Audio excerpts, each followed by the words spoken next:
Okay, so we're recording. And I'm with Dennis. Dennis, I didn't tell you this, but I'm gonna have you talk about your book a little bit before we start. Sorry, I should have warned you. That's okay. Um, Good so practice. it's good practice. Well, because I figured, like, you and I have been doing book coaching. How long have we been working together? Since May? Yeah, it's been well So it's over, been like nine months. We Yep. probably get like, I'd say we get like 3 sessions in a month. Yep. Yeah. Yep. That's right. Um, yeah. So I wanted to talk a little bit about where your book is. Okay. Oh, I'm going to put you on the spot. What do you get out of coaching? How is coaching? I tell you, this coaching has been, I know you didn't pay me to do this, but to say this, but Right. Better I've say been, good, Dennis. I'm yeah, just kidding. I've been working on this project for well over 10 years. In the last 6 or 7 months, I've progressed more than I ever could imagine because Oh, of this coach. Yeah, it's really nice. It's keeping me honest. It's keeping me on track. I'm learning so much, so it's really helping. nice. Yeah, Well, it's a gift. It's a gift, and I appreciate it. awesome. I will say I love.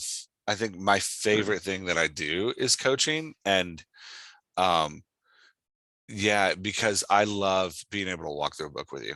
It's really cool. Just It's a being able to journey. like It's a journey see we're it. going. Well, Yeah, it's like seeing your dream or a writer's dream in general, but seeing your dream kind of like come to life, which is great. yeah. It's pretty Um, nice. It's special. It yeah. really is special. Yeah. And I will say, and I've told you this before multiple times, but you have gotten good enough through coaching that you actually don't necessarily need me anymore. I don't think And that. this piece is so good. I would say that this is proof. Well, I But tell I you, appreciate you keeping me around because I'm having a good time. I appreciate it. I even thought about one point. I thought maybe I should get a life insurance policy on this guy. This it's really funny. Yeah, so let's talk about the piece. So this is I first off, really nice job. Because this is a really tough one to write. Like you and I talked about this before you wrote it. What's happening here is you've got your lead character Leonidas, and he's been in this love triangle with this guy Alexandros. They were both competing for the same woman. They just found out about each other. And the woman told both of them, I want neither of you. And then Right. he does this like manic thing where he like pursues Alexandros all through town and discovers that Alexandros is like planning this kind of terrorist plot. And Right. he so excited, so ecstatic, he calls the embassy, and the embassy is like, we're not going to do anything about it now. Move your ass back to the embassy because Right. something's about to go down. And this scene is based in a historic event. Right. It takes place in 1967 and matter of fact, this particular scene takes place on April 21st, 1967. That's the day of a military coup in Athens, in Greece, where the military takes over the government. Nice. So it happens on a Friday after midnight, April So 21st. Yeah. part of what you and I talked about was that this scene is really tough because Leo, the main character, is all by himself. Right. So how to keep this engaging when you've just got one character running around a world alone? And we talked. So how did it feel? Well, it's feeling a little bit better, I tell you, because during the mini conference, you went over, of course, the dialogue between two people and a group of people, and then more than a chorus and all that. I'm thinking, what if there's only one person? How do you do this? So you've been coaching me through this using the character, um, and he's having a conversation with what's going on with around him. So Yeah. that's different for me to try to figure out. So Yeah. How did it feel to write that?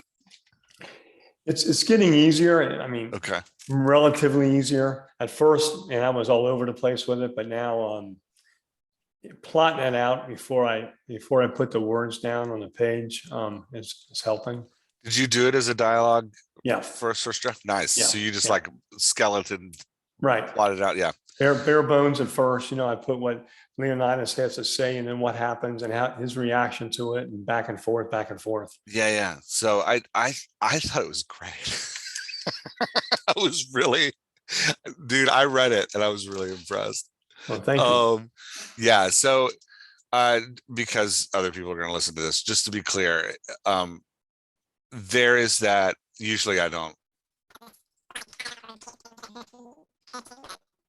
Uh-oh.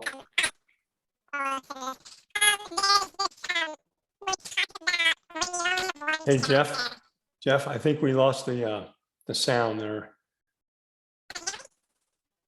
Your voice is sound like a little chipmunk.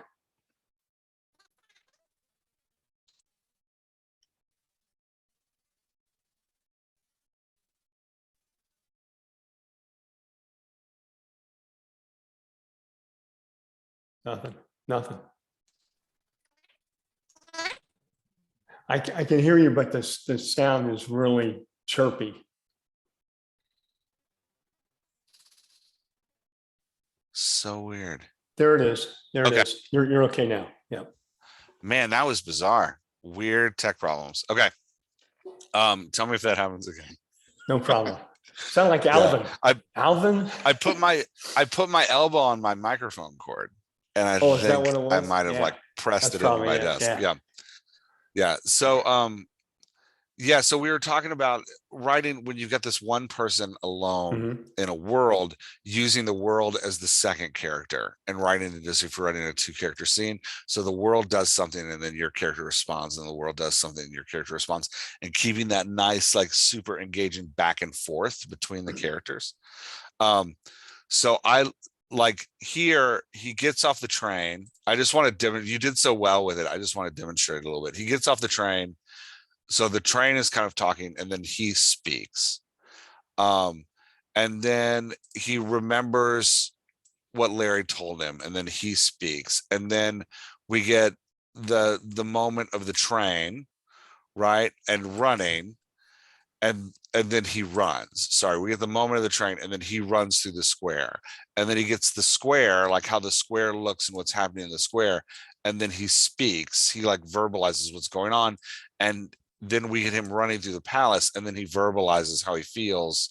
And then we get him looking through the gardens and then he's verbalizing how he feels. So you're getting that like really great back and forth between him and the world. And he gets in this conversation with the world around him, which I was super impressed at how Thank you. you did with this. It was really good.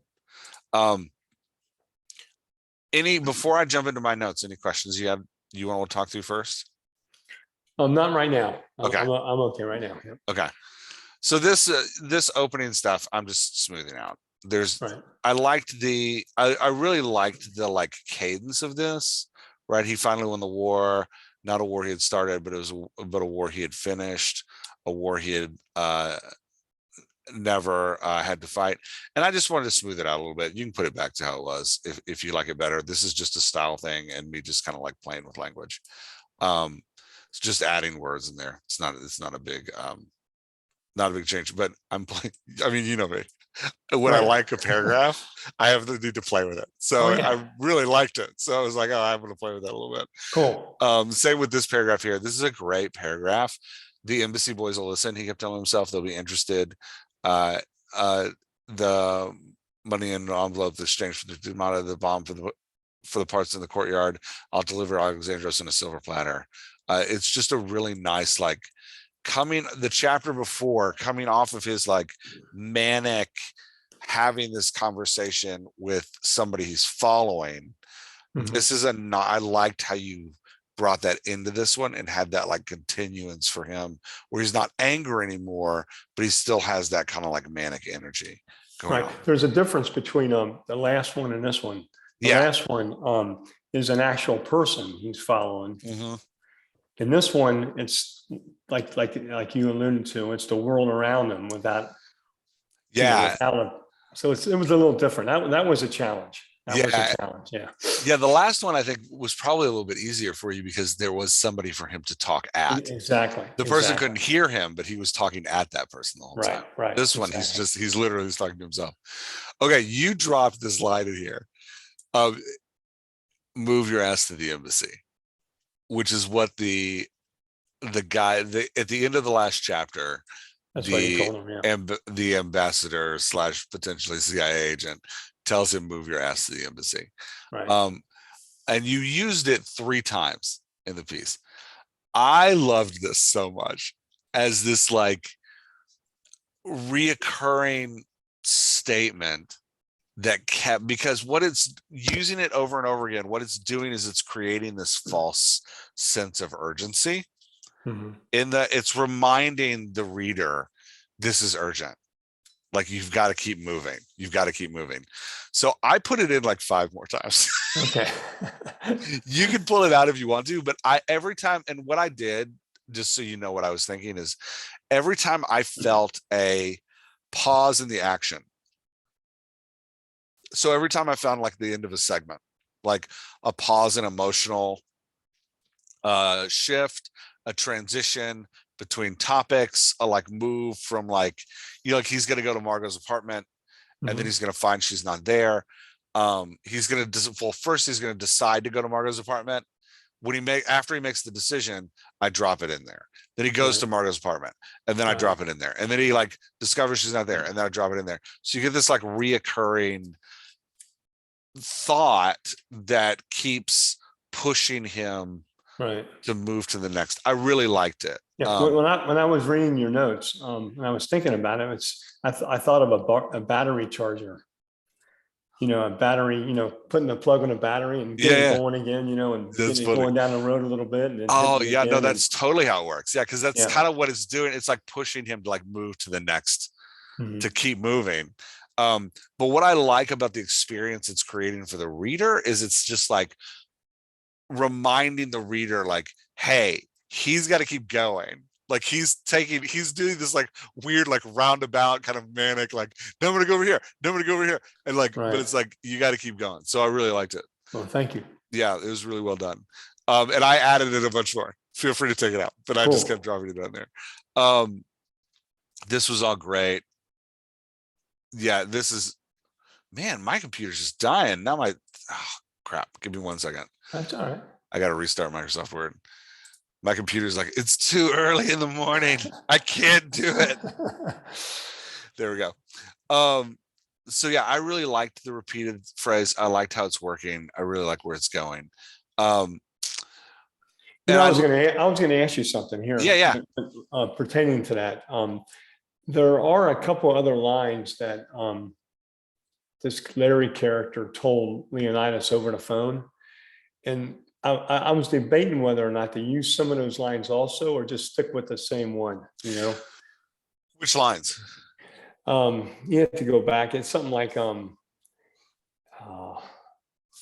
have to go back I don't really quite remember, but there's like 3 or 4 lines that they're similar to this, but the urgency of the whole thing. Yeah, let's pull it up and look at them real quick, because I think it's at the very end of the last scene, chapter. That's the courtyard, right? Yeah. Yeah. Let's pull up the courtyard. At the very, very end there. Yeah.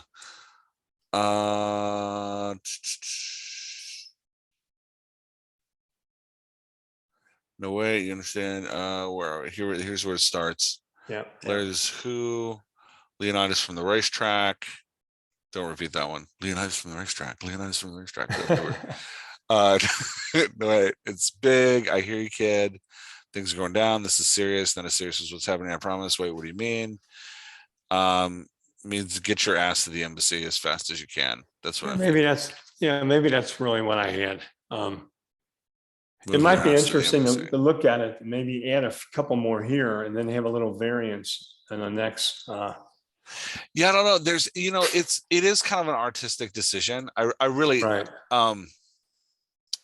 and that's why I think, thinking, maybe playing with it a little bit. Okay. When you redraft this chapter, I do like the repetition of the single thought. Yeah. Because there is something manic about it. And we are in this like climax of Leonidas's story, where like this is his like big, manic moment where Mhm. he's moving kind of through the dark night of the soul for his character.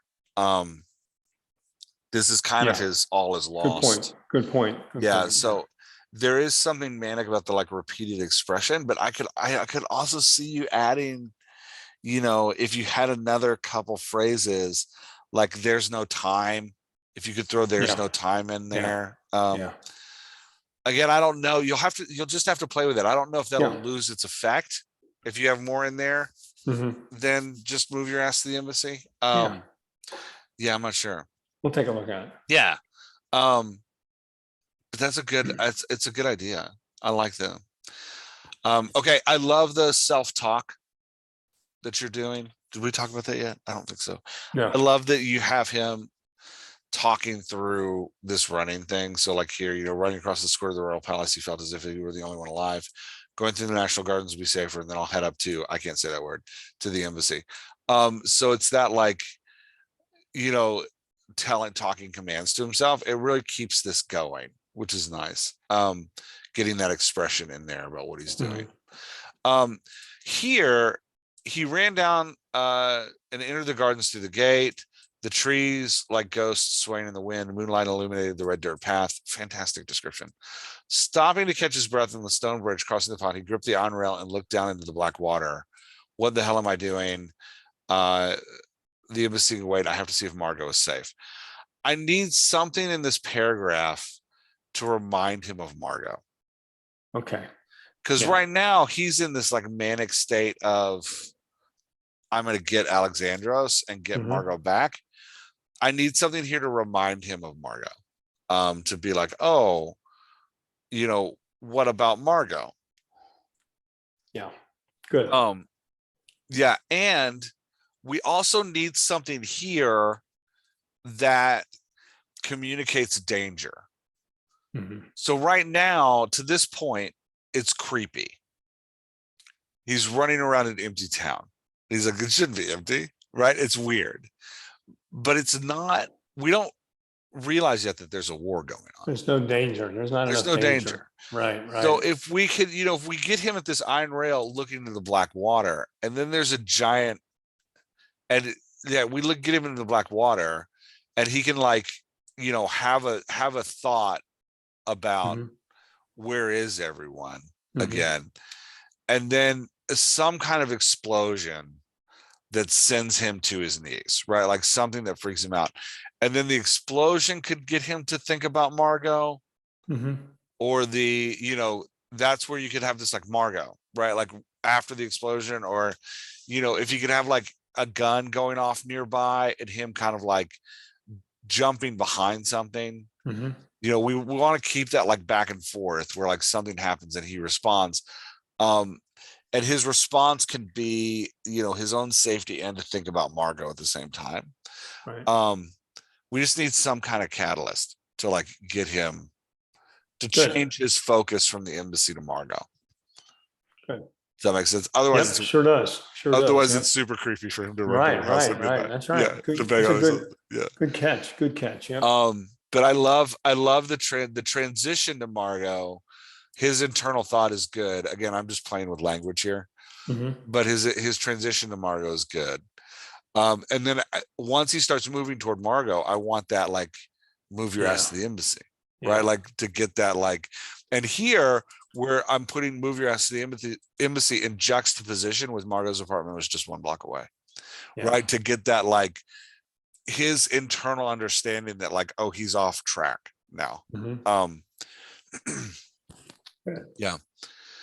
Uh, I loved all of this. His like he hears the sounds of rifle blasts. This was great. His like muttering to himself is awesome. Peeping around the single street light, and then him like urging himself forward is great. Uh you do use the word must here. You wrote, Yeah. come on, come on. He told himself, you must get to her apartment and make sure she's safe. Must is one of those weird words that Yeah. like we only use when we're being oddly formal. Does that make sense? Yeah. Or if we're Yes, like, sure does. yeah, Yep. like Little House on the Prairie is going to use must all the time. You must do it, Papa. You must. But like Yeah. we Right. don't use it. Right. Yeah. Right. Right. So it's one of those words where I'm like, if I write it, unless it's intentional to a character's voice, I'm going to cut it. Because it's just one of Yep. those weird. Yeah, but this was man. This scene here, he runs to the alley. Perhaps he's sleeping. I don't know. He crosses the street, the stairs, knocks on the door. No answer. He knocked again and tried to turn the knob, but the door was locked. First, I love how you're recalling that time that he goes to her apartment before, and he's like trying the door, and it's not working. Right. Right. It's Right. a really nice throwback to earlier in the book. Exactly. Yeah, and then Margot, he shouted. He put his ear to the door. Only dead silence on the other side. He ran back down the street and looked up at the balcony. Where is she? This whole like him yelling at the door. If this gets made into a movie, this is your like Streetcar Named Desire Stella scene. It is That's so right. it is so Okay. good, man. I was totally into it. Cool. Yeah. Cool. I really liked it. In fact, you'll notice it's so good. You shocked me for a whole page. I had no Oh, there notes you for a go. page because I was like, oh man, this is great. That or I put you to sleep. No, you didn't put me to sleep. I promise. I was in it. I like that you dropped the repeated phrase here. Yeah. After he's like looking up. And then we moved to the barricades and the embassy Mhm. crowd at the main gate. We moved to this moment at the embassy, which I thought the embassy scene was great. I will say you did jump a little bit here Yeah. because we've been very in the street with him. Mhm. We've Mhm. been very like running through the street. You did all of a sudden we're at the embassy. Yeah. I Yeah. didn't mind it. I think what's going to hurt you is that this moment here with him like on his knees in the street yelling Margot is so personal. Yeah.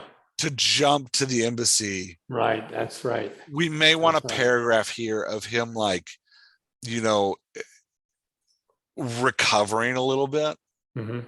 So like after this Yep. move, you're asked the embassy, getting him to like stand and like recover and like tell himself like I've got to go. Maybe another explosion that Right. like reminds us that things are going on. And then if he starts running again, then we can get to the barricades at the embassy. Does that make Right. sense? Yep. It sure does. I think that's the I'm neglecting to read it through. I'm in such a hurry to get it to you, so I'm not reading through it, and I think I probably would have caught that if I read through it, like like Sure. you and Laura talked about. Yeah, during that second, that to read last through. read through. Yeah. Right, right. And then at the next, when he was with the guard, there's the place where he does have a conversation between. Yeah. And Yeah, so I I love to this get this right. conversation. This was really good where the guard's like, you can't come in. It's a nice twist because you think he's going to get to the embassy and then everything's going to be okay. He gets to the embassy and the guard's like, no. You're not going in. Yeah. So it's a really nice move there. I like that he's looking through the gate and that you paint this like like what's happening inside the embassy versus what's happening out. It's really good. And I also like that he like comes back here to the story. There is a give and take here issue where he's like, a curfew, there's no way I can make it back to my apartment.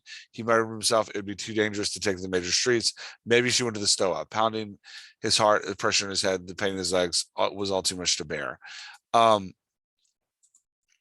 want a break here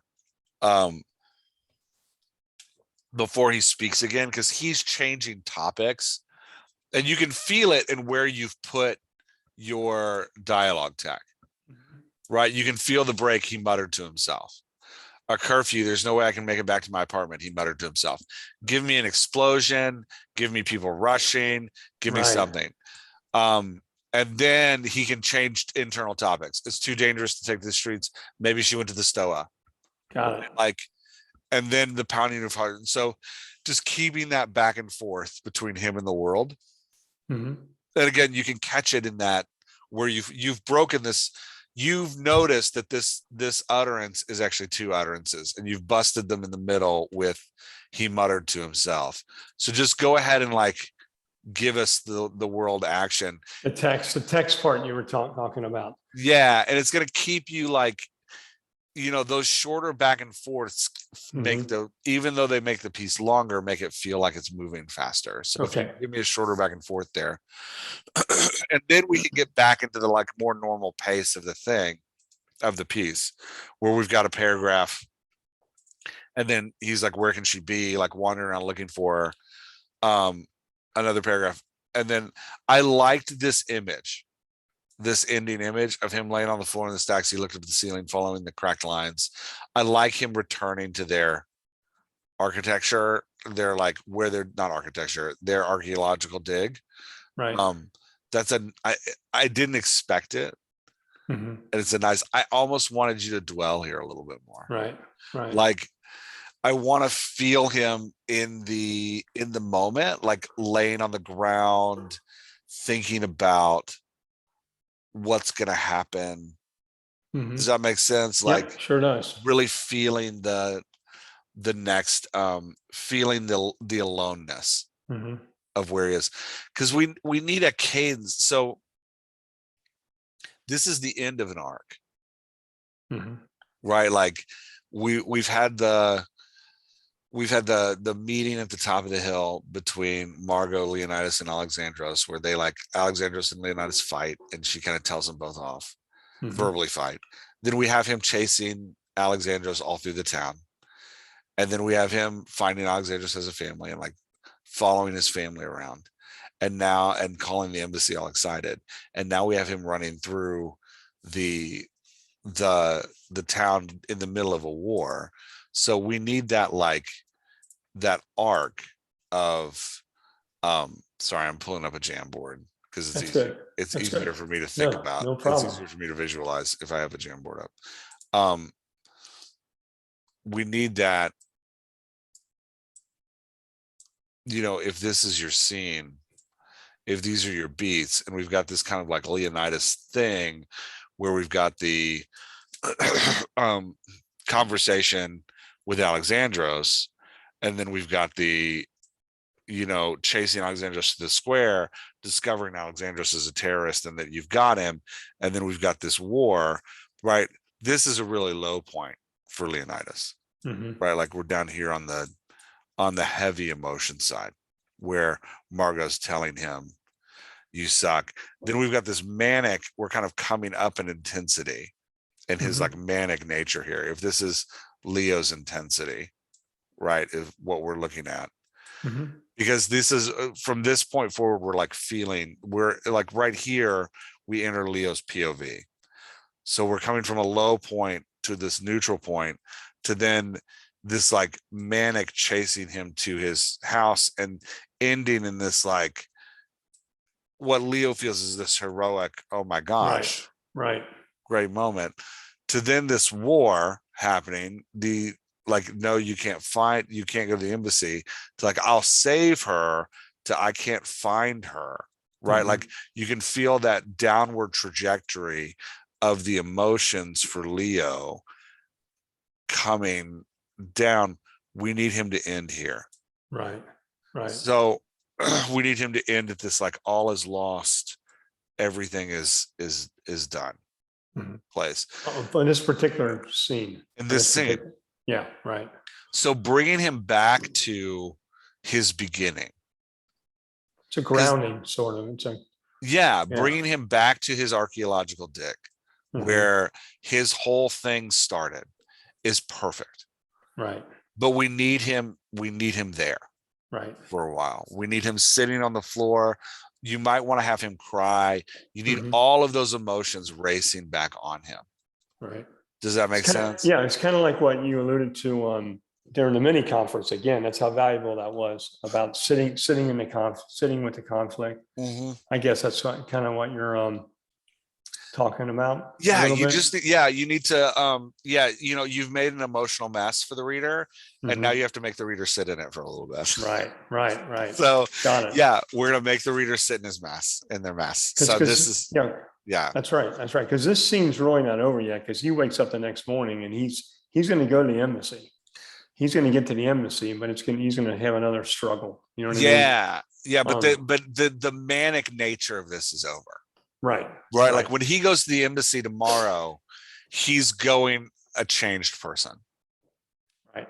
Does that make sense? Like Yep, this is sure his, does. this is his dark night of the soul changed. And he's an anti-hero. So ideally he'd go to the embassy. Like the conflict you're gonna have to play, because at the end of this moment, he's recognized his big feelings for Margot. He's recognized like that, in comparison to the other guy, he feels he is the white hat. He is the hero, right? Yep. The other guy's the Yep. black hat. Yep. You want him going to the embassy being a changed man, like I'm going to see Margot for how I'm going to see her. But you're actually going to take him to the embassy and be the opposite, where he's Right. like vengeful and angry, and now this guy's going to get it. Right. So we need that build here. We need to see him break. We need to see him cry. And then I would even, now that we're talking about it, I might even end it with blaming, like a moment where he's blaming Alexandros for all of this, Yeah. Right. takes my woman and destroys my city. That's right. Like, that's right. Yep. yeah. And connecting it, you've revealed his father's death in here, maybe even connecting Alexandros to his father's death here on the floor of the archaeological dig, Right. where he tells, where he connects the fact that like Alexandros in his head is representative of the guy who killed his father, right? Like that kind of like, something like that. Yeah. Right. I could bring the backstory in a little bit too. Yeah. And I don't think I'm thinking a page. I don't think it needs to be a ton. I'm thinking like 2 or 3 or like 3 exchanges. I can visualize like 3 or 4 exchanges as he drifts off to sleep. And the last paragraph. I got it. I saw it. That's another thing I would have gotten if I read it, read through it. Yeah. So in your last book, Margot came to him in a dream. She took his hand and led him up and down the rows. She told him everything would be okay, that there's nothing, layers stacked on one another. So I love the layers, right? I almost want this to be its own scene. Maybe you hold Alexandros, the conversation with Alexandros here. The problem is he leaves this, like, I love that you're bringing in the layers. You need, the layers have to stay. Going to a dream sequence, summarizing a dream sequence isn't cool. You got to make that its own scene, right? Like you can't summarize conversations. This ends too happy. Yeah. Right. She's bringing too much resolution. This transitions us to the good guy, the white hat Leo, who's gonna be heroic, but that's not where he's going. That's right. Yeah, that's he can't have a dream. If he has a dream sequence with Margot, it's watching her like die in the streets. Yeah, like he can't have a right. I love your comment. Nope. That was good. Oh, I did. Yeah. Yeah. Well, I mean, you've been working with me long enough. That was you can really, read my mind. Good. I liked it. I liked it. Yeah. Yeah, you knew exactly what I was talking about. But definitely. Yeah, that we just need to break that. But I think there's the potential for a really good ending here, like a really strong, positive. Cool. Yeah. That's good. That's excellent. Yeah. Yeah, man. But overall, I love the piece. I thought it was really great. Well, thank you. Really good. Thank you. Yeah. So we can only make it stronger. Yeah. We can just build it out. I don't know. I mean, if you want me to see this one again, I can. I feel like it's strong enough that I don't necessarily need to. Okay. But that's your call. Yeah, I've got I've started the next part of this, so that's probably what I'll send you. Okay. And then we can continue on from there. Yeah. Let me stop the recording, and we can talk about the next pieces of your book. So. All right, great. Well, listen, thank you again. I don't want to give, since we're recording this, let me explain it for a second for people listening what's going to happen. So typically in a coaching section, when we get to the end, usually you send me like 2 to 3 scenes.